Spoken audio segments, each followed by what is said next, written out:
This is Nathan Bridge taking part in Unit 3 Assessing Risk in Sport, Task 4, which works with P5 criteria and must produce a plan for the safe delivery of a selected sports activity and review the plan. So I've linked this task in, the first part of task to Unit 5 Sports Coaching, where you produce a session plan, deliver a session, and the second part is obviously what we're doing now, reviewing the session based on health and safety. So first of all, could you just tell me a little bit about your session, what it was, where it was? It was down at Marley. I did a passing football session. Right. So, were there any injuries in the session? No, there were no injuries. No injuries. Any near misses, so anything that nearly happened or No. nothing? Right, so as football, obviously contact sport, a few injuries happen, so what would you do maybe if one of your participants got a twisted ankle? Well, I have Andy Shooter who's assisting me, so I'm asking for some help. Why would you ask him for help? Because I'm not qualified to do all. So, is Andy? Yeah, Andy's first aid. So what do you think Andy might do with someone with a twisted ankle? Probably just tell him to stay down on the floor. Maybe have to ring ambulance. What about if it was just a twisted ankle? You probably wouldn't really Twisted ring the ankle. Probably just tell him to have a breather, sit down for a little bit, see if you can put any pressure on it at first, and then leave it a couple of minutes and then see if it...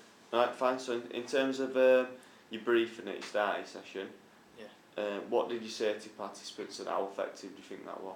Well, I asked him if there were any injuries and everyone said no, so I knew that I could go on with my session, and I asked him if they had any jewellery, and if they did, could you take them off? And I think Maria took a ring off or something like that.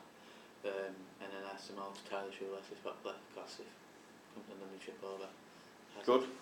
So in terms of the equipment what you used then, why was that suitable and did you check it beforehand? Yeah, I checked it before and made sure all the bibs were no rips in it, so no one could get their hand caught into the bib about.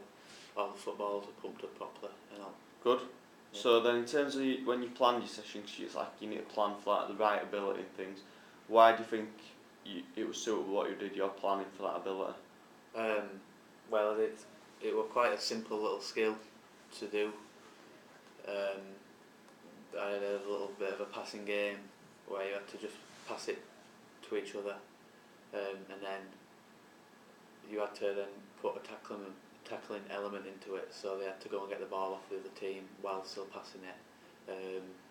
And then the people who were finding that easy, everyone were alright with that, and then the people that find it easy, I said one touch to the people like that.